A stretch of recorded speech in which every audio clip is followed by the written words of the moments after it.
Right now on Tech Radio, let's get into the latest Galaxy from Samsung. Hi, I'm Artemis. I am a computer-generated AI voice, and you're listening to Tech Radio. Every week online and on air with RT Radio, we bring you the very latest in tech from Ireland and across the world. You're welcome to episode 1053, looking at the 7 biggest stories of the week. And what a week it has been! We've got a year's worth to cover today, from Samsung's brand new S25 to Trump's whirlwind of executive orders, which are going to affect the tech world. Plus, we'll be getting an inside look at cybercrime from the Chief Security Officer with Palo Alto Networks, Scott McKinnon. Let's get into it. From TechCentral.ie, this is Tech Radio with Dusty Rhodes and Niall Kitson. Joining me, as always, is our editor-in-chief, Niall Kitson. Niall, your hands must be falling off your arms with everything you've been writing about Mr. Trump and all the tech stuff he's been doing this week. Well, my head is absolutely swimming. There is so much to get through. I mean, the man promised a busy day one and he delivered. But you've got more interesting stuff for the moment. Listen, let's start off with the Samsung S25. Not quite as exciting as Trump. What is our advice always when it comes to mobile phones? Never go with the even generations. No, the other way. Sorry, the other way. Yeah. Well, it's always the same. Well, it's like, don't buy the first generation. Never buy the first generation, all right, because that's the first, all right. Always buy the evens. Yeah. So Samsung have just announced the Samsung Galaxy S25, and our advice is holding absolutely true, because the general reaction from myself and people around the world is, meh. All right. Why did they even call it the S25? They should have just called it the S24S.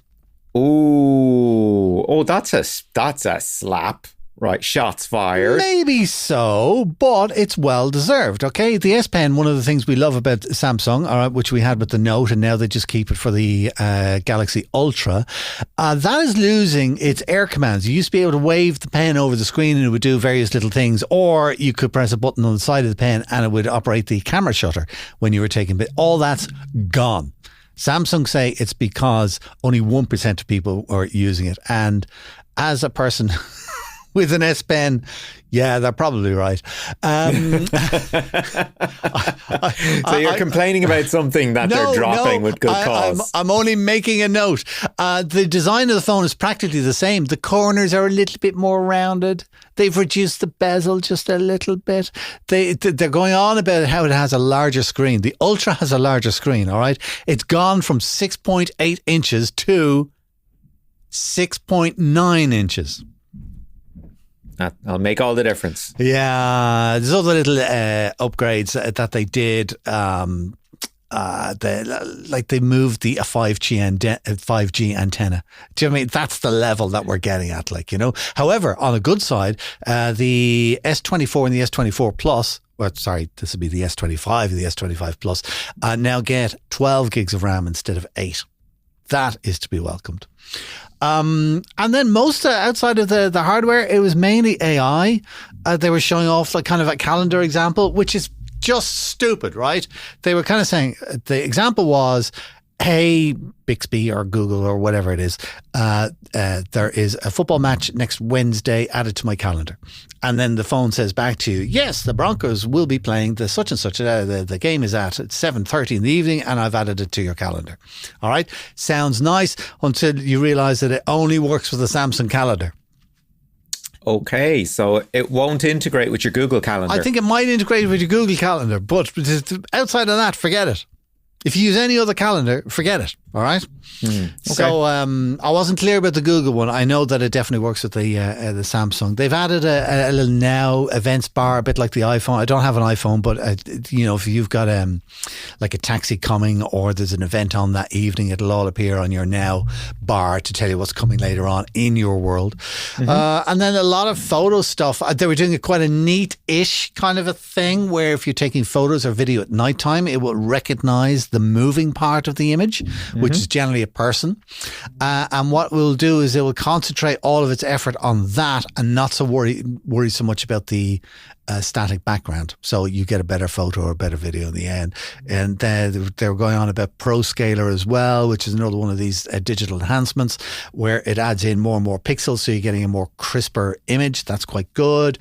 But it was bits and pieces, literally just bits and pieces. There was no wow moment. Oh, hang on, there was. I'll tell you right after the price.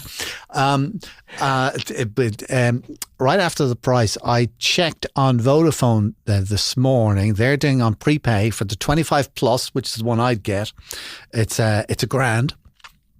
Including that. And then if you want the 25 Ultra, it's just over 1,100. So it's about another 150 euro, and that's with 3 prepay. So it's still a hefty thing. The general thing is that if you have an S24 or even an S23, don't bother your Barney. All right. There's not enough in there to worth upgrading. However, if like me, I've had my smartphone now for the last 3 years and I kind of think maybe it's time for change, that maybe I might consider it. If I was going for it and I had unlimited funds, I don't think I'd go for the Ultra, which I normally like the biggest and best. I think I would probably go for the S25 Plus for $1,000 even.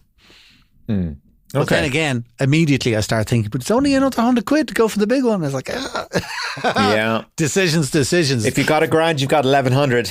I'll wrap up on the S25 with the fact that they did a one more thing at the end. Ooh.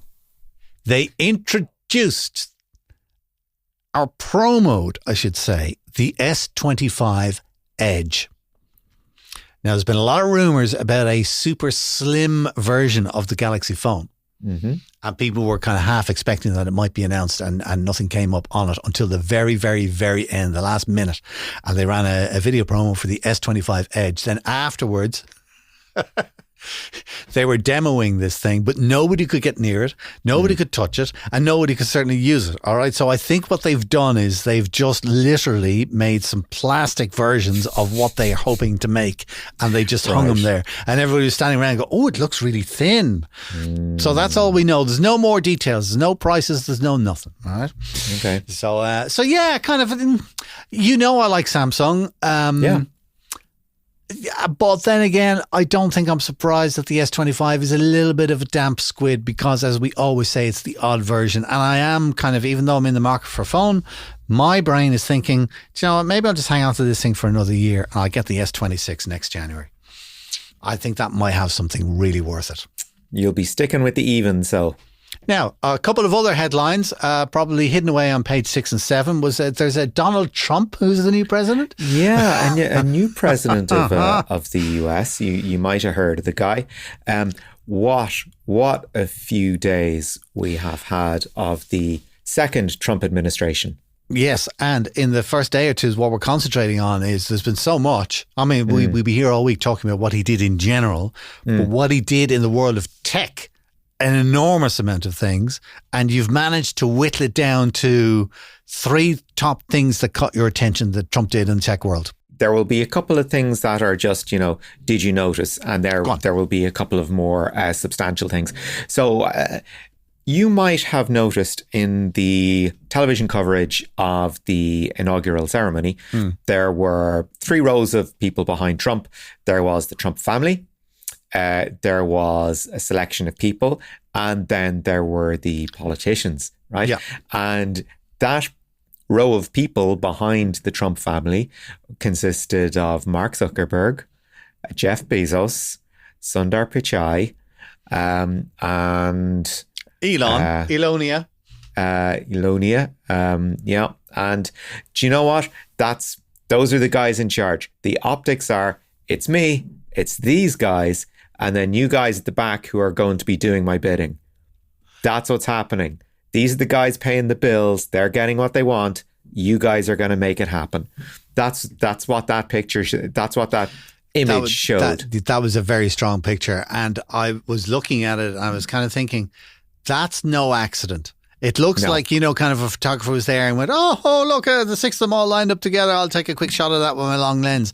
That was no accident. No. That's a no. definite statement, isn't it? What else? Okay. So first thing in terms of an actual decision that was made. We all know TikTok was heading towards a US ban. That ban lasted all of 14 hours.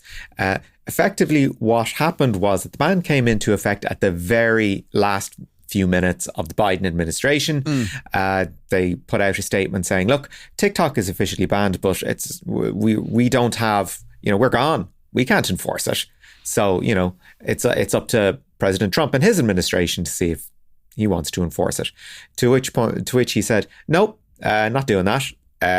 But TikTok isn't entirely off the hook. They've got 90 days to find a buyer for the US wing of its business. So for the moment, they've got another reprieve, and there's a couple of names in the hat to see who would actually buy it. One of which being YouTube's richest star, Mr. Beast, who we haven't talked about on this show, actually. But he is thinking of putting together a bid for TikTok, and we'll see where that goes. So TikTok off the hook for the moment. They've got 3 months to get their stuff together.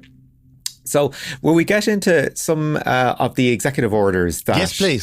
Trump signed off on? So as we know, Trump is a very vengeful man. He does enjoy getting his own back on people. And he basically had a look at all the things that the Biden administration signed up for on the tech front and went, no. No.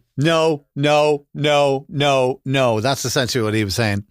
Yeah. That's effectively what happened. So everything Biden brought in by executive order, he has undone. So, for example, are you thinking of buying an EV in the near future, and particularly a second-hand one, but are a little bit worried about range anxiety? Well, Biden had brought in $7.5 billion in investment for charging points across America. Pretty good investment. Trump has rescinded that. If you were an American looking to buy a second-hand electric vehicle, you were in line for a tax credit up to $4,000. Pretty nice incentive to move from petrol or to move from gas to electric. Can I guess? Yeah, go on. You were entitled to $4,000. No more. Not anymore. You are done. Another thing that he pulled was an executive order regarding air quality standards for California. Not so much tech story, but kind of a bit of a screw you to the Democrats out in California. There was, you might remember not too long ago, there was a letter sent to the US government by 230 odd academics, industry people saying, look, AI, we're not ready to unleash its full power. We've got issues. We want to find out what it will actually mean for us from a daily life, from a governing perspective, from a will this actually turn on us in full Skynet fashion. Please pause research on AI. And of course, you know who some of the signatories on that. Bill Gates was in there. Elon Musk was in there. Biden administration said, you know what? This isn't a bad idea at all. Let's not so much put it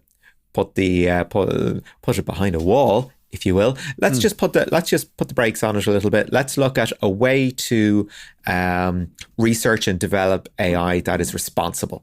That we're not going to go so fast as we will create something that we don't know what to do with. Right. So that was sort of a pretty good kind of compromise, I suppose. Nope, that is no more. Trump has rescinded that order and said, go for it. You want to research AI? Who is the government to stand in your way and say, no, you can't do it? Whatever area you're interested in looking at, you want to do AI, you can do it in America. That's, good for America is good for AI at the moment. What's the one? That's one you say. Play fast, play loose. Is that your phrase? Move fast and break things. That was the Facebook motto, and that turned out pretty well for us. Yeah, and we're going to have more of that on the way. Tell me more. I want to get more into AI in a sec, but tell me about crypto. Yeah, a couple of crypto related stories. As we know, Trump came into office saying, we're going to be the most crypto friendly administration ever. We're going to build up our own Bitcoin reserve, and all the crypto enthusiasts were like, yes, this is brilliant. So what better way to celebrate an incoming president who is pro crypto than for him to launch his own meme coin, and indeed for his wife to launch her own meme coin. So bear in mind, Donald Trump already has his own meme coin. It was called Donald, and it launched last May. And do you know how much it is worth? $1 a coin. Oh, it is 0.00003. That's rounding up of a cent. Yeah. That's how much his original meme coin is worth. But he launched another one. One third of 1,000th of a cent, I think that is. Yeah, I mean, that's Spotify numbers.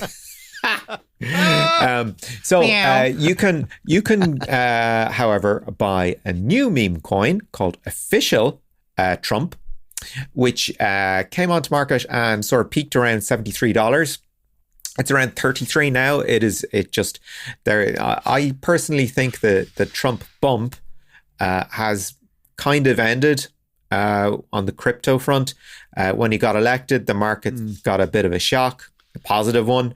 Ever since, the price of Bitcoin has been going up and up and up and up on the promise that things are going to be fantastic for crypto. But Bitcoin is doing well-ish. At the time we're talking, everything is slightly down.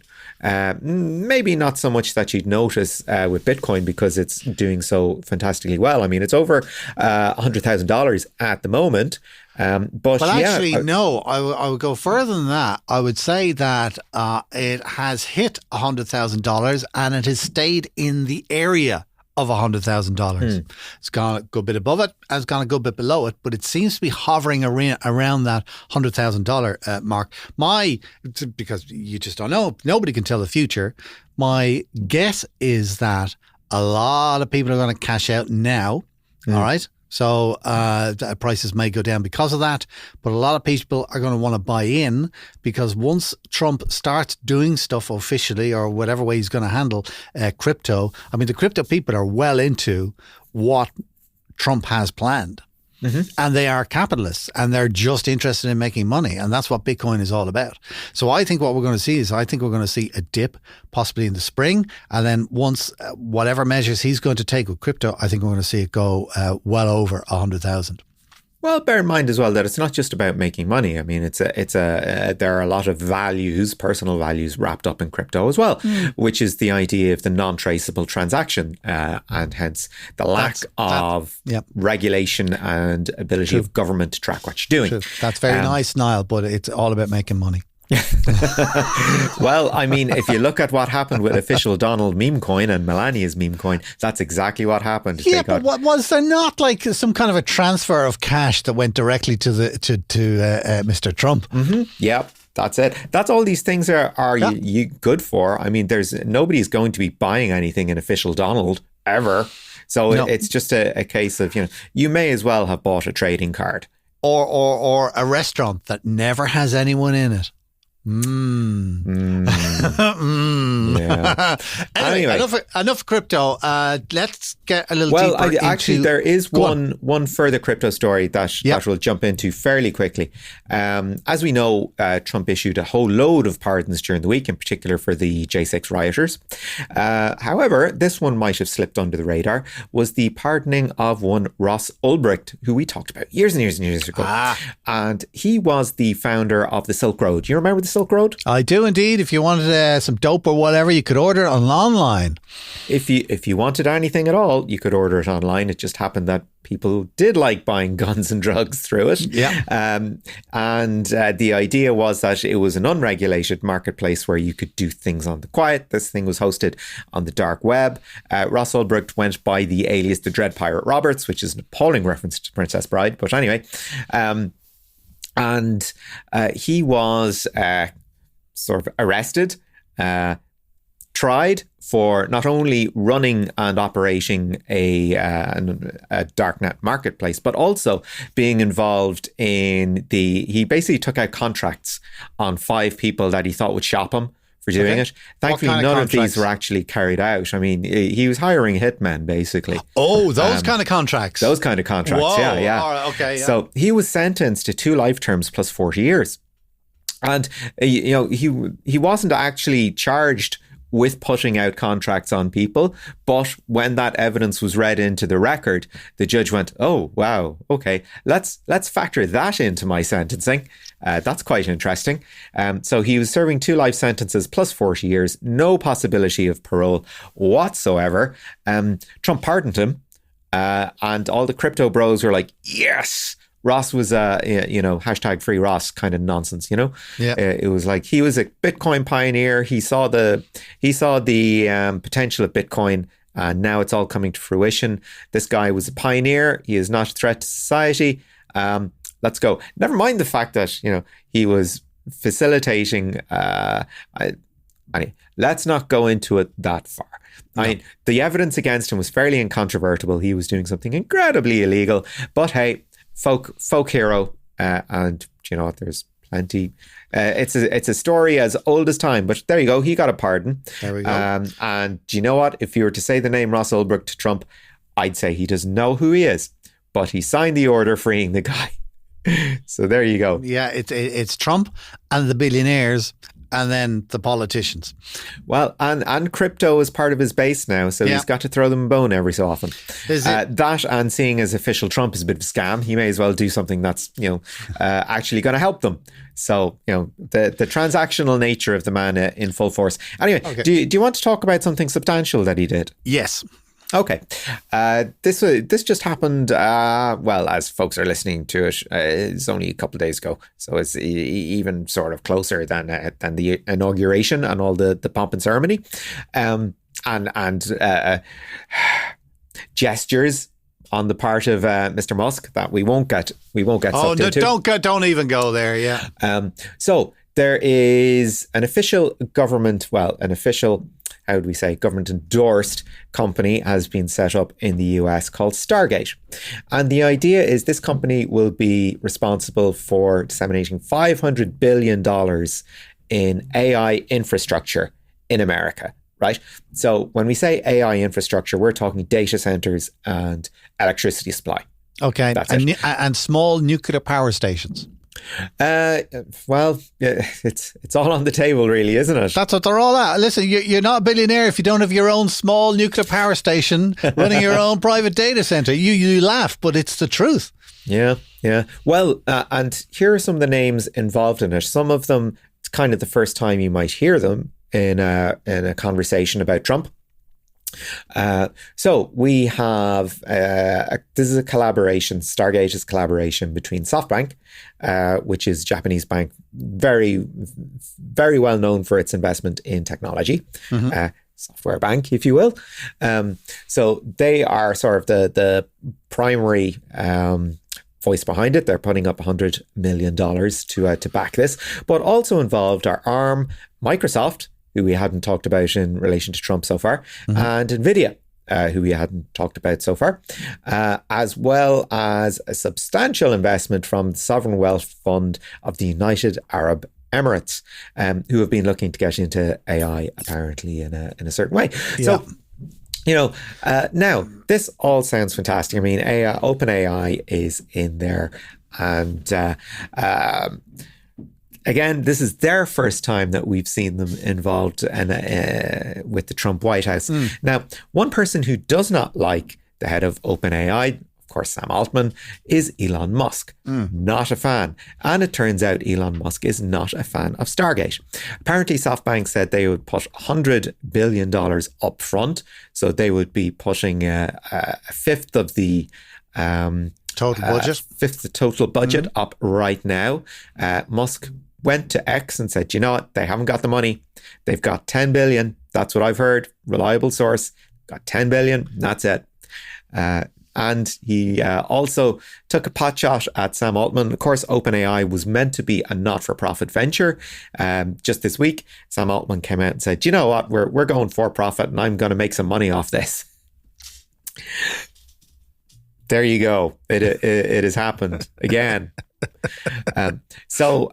Again, Musk took a pop at Altman over that. And of course, some old tweets were dragged up where Altman said, I'm never voting for Trump. He's a so-and-so. And of course, we see him in the White House. Altman tweeted, do you know what? had a chance to change my opinion over the years, and I see that Trump has grown as a man, etc., etc. I'm happy to be involved in this endeavor. So, is Stargate going to work out? Yeah, well, I mean, if you're throwing that much money at something and if you've got good infrastructure. Now, here's the thing, though. America does not have very good infrastructure when it comes to electricity, because each state has its own power company, which works off a profit motive. As a result, you have states like Texas, which have an appalling energy infrastructure because it just works off this profit motive. You might remember Texas had a big freeze a couple of years ago. They came within minutes of the state going dark. There is a wonderful podcast called 99% Invisible, which is about infrastructure. They did a brilliant episode on how the Texas power grid nearly failed. Go listen to it. It explains everything, and it is absolutely fascinating. So in order for Texas, for example, to start hosting an awful lot of data centers, they are going to need an awful lot of investment. So we'll see how that money is actually split. The numbers are a little bit kind of turning my head when you talk about that, like 100 billion, 500 billion, all that kind of stuff. But it also doesn't surprise me. I think what Elon Musk says is probably incorrect about them only having 10 billion. I saw a brilliant interview with Jeff Bezos, and he said one of the reasons why America works is that you can raise 50 million for a project that has a 90% chance of failing. But you'll still get 50 million. Yeah. All right. He says just the investment is there. So when you take that at a normal level, all right, and then you amplify it up to the top of the tree where the dawn is, all right, it's not surprising that they're talking about levels of 100 billion or 500 billion or getting the country behind it and all that kind of stuff. So those are the numbers that will turn his head. And I mentioned Texas in particular because that's where the first I don't even want to say the first wave, but the first data center related to Stargate is being built. It's a 1 million square foot facility. It's expected to create Stargate in general is expected to create 100,000 jobs. How that will break down into construction jobs versus maintenance jobs, always, people love to tout data centers are going to create X number of jobs. Those are the construction jobs more often than not, because these things don't take that many people to keep running.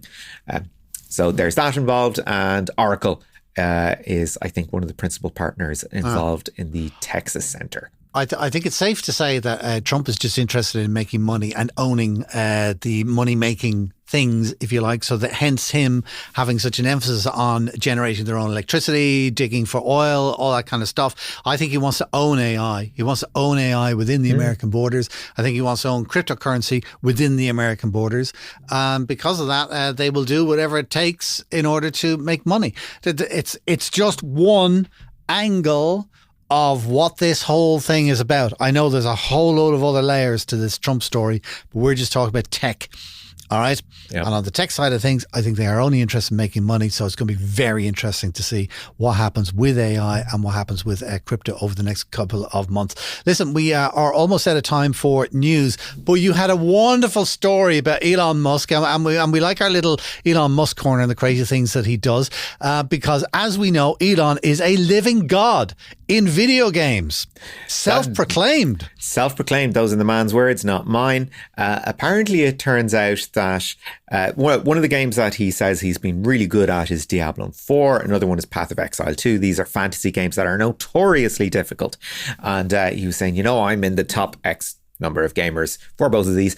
And you have to wonder, I mean, guys spend their days streaming their gameplay on this, showing how difficult these games are. How come Elon Musk is running so many companies and tweeting every hour of the day? How does he find time to actually, get good at these things? Yeah. So it has emerged that Musk actually admitted that he pays people to play games for him. This came out in a transcript with a top Diablo player whose username is Nico Rex.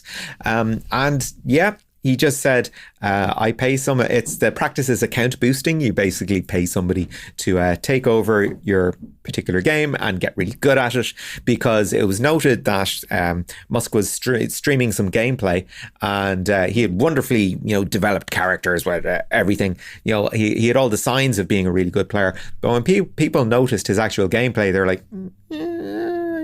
I'm not actually very good at playing. I'm not actually good at playing. So, How funny. Right, listen, let's leave the news from there for this week with regard to Trump and tech and AI and all that kind of stuff. It's a very fast and fluid situation at the moment. We'll keep you up to date with daily and hourly updates on the website at techcentral.ie. But for now, Niall, thanks for keeping us up to date. From techcentral.ie, this is the award-nominated Tech Radio from techcentral.ie. Last year, we got our first headline-grabbing piece of AI-generated cybercrime when a virtual board meeting at a Hong Kong bank turned out to be the work of a criminal gang using deep fakes. And in all fairness to them, it was amazing. However, not all AI-powered security threats are alike. And in some cases, it's more a case of making them faster and better at selecting targets than creating elaborate heists themselves. Scott McKinnon, Chief Security Officer with Palo Alto Networks, was in Dublin for an event this week, and he had a chat with Niall Kitson about the changing nature of cybercrime. Scott, when we're looking at cybersecurity, there tends to be this impression that the local problems are exactly the same as the global problems. To a certain extent, that's true. However, there might be some quirks to the Irish market that people aren't aware of. Yeah, I think you're right, Niall. I mean, we know that from some of the research that's been done that there's a particular focus on attacking critical national infrastructure inside Ireland. And we also know more generally from some of the work done by the insurance industry that there's definitely an increase in the number of attacks. So we saw recently 74% of organizations have seen an increase in attacker activity. But also at the same time, the value that it costs the businesses and the enterprises that are being attacked is on the increase. So in that example, 10% of them had a cost of between 1 million and 10 million euro to recover. So I think that, taken with the focus on critical national infrastructure and maybe some of the smaller organizations are now coming into the scope of criminal activity as well. So recently I was talking to one of our colleagues who mentioned that the smaller organizations are really reliant upon their service providers to do the cybersecurity for them, and so then now that is becoming more of a concern for those organizations. So they're looking to have their partner help them to do more. And of course, then, if we're looking at an escalating problem, we of course have to look at an escalating solution. I imagine NCSC is doing some interesting work in that area. Yes, I think that's been quite impressive. So they published their risk assessment report, and they did a very good job of highlighting and making aware the threat situation in Ireland. So they produced a really good matrix that showed the various different targets for attacks, so from government to critical national infrastructure, through enterprises, and even down to citizens as well.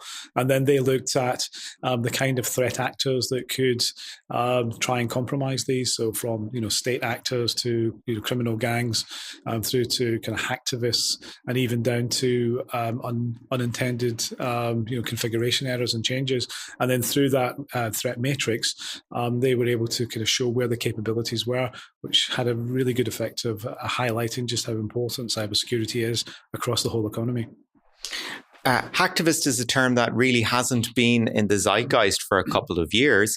I would have thought, seeing as the likes of Anonymous have kind of, I don't want to say quite died off, they still have a presence on social media, but as a threat, they don't seem to be as prominent as they were.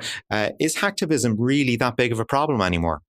Well, I'm just using that as a kind of catch-all phrase. So there's obviously political issues that come up around the world. There's a lot of geopolitical tension that we have, and some groups will be motivated, to push forward their message to do that. And an obvious way is to compromise, high-profile organizations and their online presence as well. Let's sidestep a little bit and look at the business response. There is always the argument that when it comes to software development, security is always, the poor man in the room, always the laggard. Similarly, at boardroom levels, if somebody tries to bring an issue about security to management, it's dismissed as being too technical, or, it's not a problem now. It probably won't be a problem later, owing to the nature of maybe we're too small an organization for anyone to notice. Is that still the case now, or is there a greater awareness that security is not only essential, but potentially an advantage? Yes. I mean, I think that ultimately it's the job of us in the cybersecurity industry to be able to show how the set of capabilities that we bring can actually support the growth and the drive and the innovation inside the business. So what I really mean by that is that moving the whole perception away from being a cost center to the business, that we always spend money here, but the breaches and the attacks continue, to actually being like a value center inside the business. So how can the organization achieve its goals, whether it wants growth or expansion, it wants to have better engagement with customers and needs to build trust, then cybersecurity is the enabler for that. So I think we as cybersecurity professionals need to do a better job on that. But I think also it comes down to key performance indicators as well. So I think I would mention a couple of points about that. You need to be able to select a meaningful set of KPIs that the board would understand.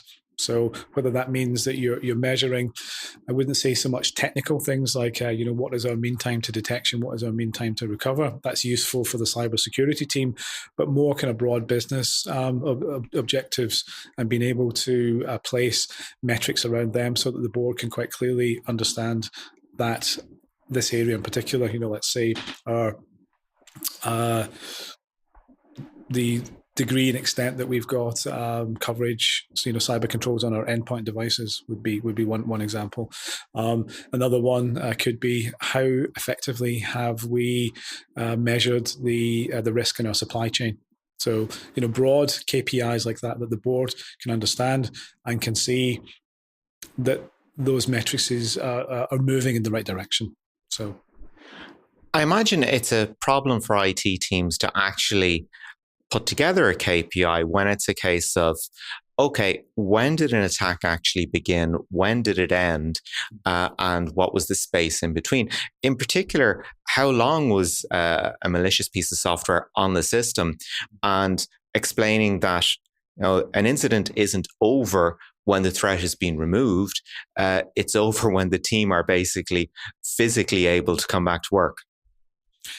Yes. So, I mean, there's a whole timeline that we have from, when the initial access occurs all the way through, as you say, to the remediation. And I would probably go beyond that as well and say it's important to have like a post-mortem after the incident as well, to figure out, what we did well, where we had capability gaps, and what we can learn from the incident, so that we can then feed that back into do continuous improvement of the processes. But ultimately, what it comes down to, you need to have visibility of exactly what's happening inside your environment and across your infrastructure, and that means data. So really, in some senses, cybersecurity can now be viewed as a data problem. So, the higher quality, the higher fidelity of the data that you collect, and your ability to process that and see the insights in it is going to give you a better advantage in being able to, reduce the compromises in the first place, but also react more quickly when an incident does occur. And when we're looking at a reaction to threats, we're looking at a reaction to the nature of threats as well, which I imagine in the age of AI, that timeline is getting much shorter and shorter. Yes, that's exactly what we see. So we've seen, broadly what we call the 3 S's. So we see increased speed, increased scale, and increased sophistication. And as well as that, the way in which bad actors are beginning to think about how they target victims has changed fundamentally as well. We've seen I'd say two broad trends. One is a professionalization of the bad actors themselves. So they are becoming more like us, more like enterprises. They have structure. They have organizations to do recruiting. They have HR functions, and even we've heard of some evidence of performance improvement plans. So if your bad acting as a bad actor is not bad enough, you're on a performance improvement plan. So they've completely professionalized the organizational piece, but also at the same time, they've developed a more sophisticated go-to-market model. So we've seen, malware services on the dark web. We've seen affiliates who can identify and target victims, and this is built into a whole sort of supply chain that allows some organizations to, who maybe previously did not have the capability and the skill sets to go and coordinate campaigns against victims. Well, they can now do that, and they're using latest technology, latest automation, latest tools to do that. And that's what really focuses us on seeing this increased speed, scale, and sophistication. Of course, that also implies that the product that people will be signing up to will actually be up to spec. Is it a case that if you're pushing in for a ransomware or you're looking to buy a piece of ransomware software, that what you're going to get will actually do what it says in the tin? Or are you trusting bad people to do the right thing? So that's an interesting question. So we, again, have seen some evidence from our Unit 42 research team that some of this malware isn't actually very good. And in some cases, it doesn't work. And I'm sure, you can remember, choose your favorite breach where there's been coding errors inside it. I'm thinking back to, the days of WannaCry where it wasn't actually possible to pay the Bitcoin ransom because of a coding error. So they'll still have those problems, but I think in general, what I was saying a few minutes ago about this kind of more professionalization, probably they can reduce the errors from that and make it more tangible and more usable for those bad actors that want to take that path. And how actually effective are bad actors when it comes to selecting an appropriate target? Are they looking just at a broad spec and going, okay, we can identify instances of poor cyber protection? Or is it, okay, we can inflict maximum damage if we go here? So is it that trade-off between looking to do damage versus searching for organizations that likely have poor cybersecurity? Yeah, well, I'm going to sit on the fence on that one now, and I'm going to say both. So I think that you can look at tools. I'll just say Shodan.io, for example. That shows these bad actors what the market opportunity is for a given product by a vendor running a given software version. So they can see what is a market opportunity for us to do that kind of broad, let's try and exploit a vulnerability before the organization has been able to patch. So that's that kind of arms race. So, CVE is published, and the race is on for the organization to go and patch all of their internet exposed systems against who's made a proof of concept, who's been able to harness that proof of concept, and who's then been able to launch that as an attack. So that broad brushstrokes approach will absolutely happen, but also, as you point out, for some highly attractive individuals, then being able to laser focus on them is really important as well. So I was recently at a conference where there's an open source tool that can be purchased for around €30 a month subscription, and you can, once you have somebody's email address, you can actually place this into the tool, and it will actually cover the whole of their internet footprint. It will show you where this account is used in terms of, it's used on LinkedIn, it's used on, an Amazon website, all of these different social media accounts that this email is used on, and then that can be used to target that individual. So we also had a story about a CIO who'd visited a restaurant was on a business trip to Finland, went to a fish restaurant, had a fantastic meal, and immediately published a review on just had a great dinner.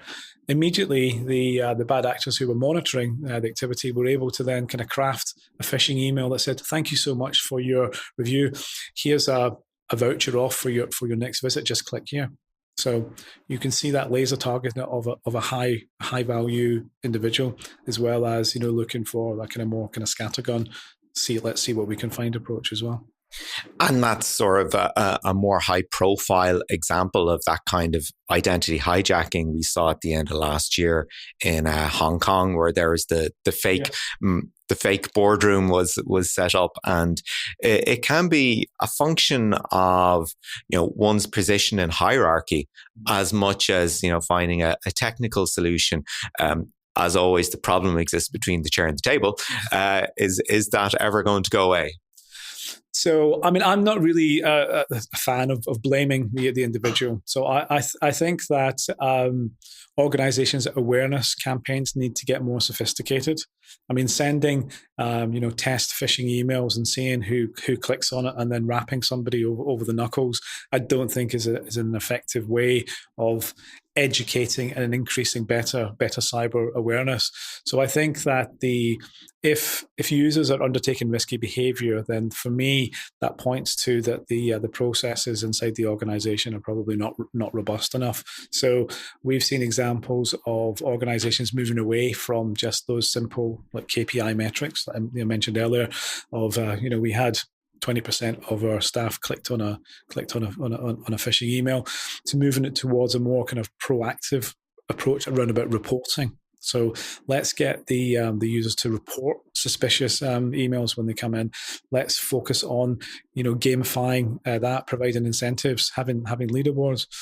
Another interesting example in that area is the use of nudge technology as well. So like most organizations will banner an email coming from external, and maybe it will have a yellow banner on or a red banner. It'll say, warning, please be aware this is coming from outside your organization. But what happens over time is that we all become inured to that. And it's just it's an external email. So by using simple nudge technology, for example, changing the color of the banner every quarter, it refocuses people's attention on the fact that this is an external email, and that will encourage them to undertake their less risky behavior. So I think there's a lot more that organizations can do to make their users and their staff and even their customers more aware, and make sure that they have the processes and the back end to do it. It's fascinating that just that one tweak in user experience makes all the difference. One final question. One of the components of a good cybersecurity strategy is adhering to best practice and governance. Over the last couple of weeks, we have had DORA come into effect. NIS2 is also with us as well. As somebody that has experience across territories, are these going to become the gold standards internationally in the same way that GDPR has sort of become a gold standard in data protection? Or are they being seen as examples of perhaps regulatory overreach? So that's a good question, and you've mentioned DORA and this too, but there's also the AI Act as well. There's EU has the Cyber Resilience Act. So I think that organisations that are within the scope of EU jurisdiction or do business with the EU, they're going to be forced to do that, which means that it's not just inside Europe that we're going to see that, and therefore it will encourage all international organizations who do business in Europe to look to these. So whether they will go to the degree and extent of regulating themselves, I think is an open question. I noticed with the change in the US government yesterday that there's some executive orders have gone out to actually stop all regulation as soon as is practicable. So it will be interesting to see what develops in the US. But I think that at least in Europe, we can expect more regulation, more attempts to raise that kind of governance risk and compliance bar to protect businesses and to protect consumers. And whilst it can sometimes feel like a little bit of overreach, there are some good fundamental principles in there, around governance in particular. That's a big thing for me, being able to encourage organizations to have more and more governance. There's new developing technology with AI. Organizations need to have a governance board on AI so they understand, what the risks are from that input side to what are the data sets that they're going to train their AI on, but also, how are they going to govern the output from that to make sure that they're not overexposing the organization, protecting, things like personal identifiable information. Equally, with post-quantum computing being on the horizon as well, I think it's important to have some governance around that. We're encouraging organizations to think about where are we using encryption, what data is that encryption protecting, what would the impact of exposure of that data mean to the organization, and therefore what's a priority for us to think about the transition towards the post-quantum encryption world. So I think more governance is going to be required, because ultimately, more of our lives are online. They're being digitally transformed, and there's huge value in the efficiency and cost effectiveness of doing that. So we need to make sure that we provide adequate safety and protection. And that was Scott McKinnon, Chief Security Officer with Palo Alto Networks, chatting with Niall Kitson. This is Tech Radio with Dusty Rhodes and Niall Kitson.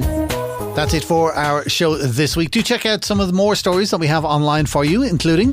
Yeah, we have a story about employees are all in on AI, but nobody wants to pay for actually upskilling them. Apple is in trouble over the use of conflict materials in iPhones.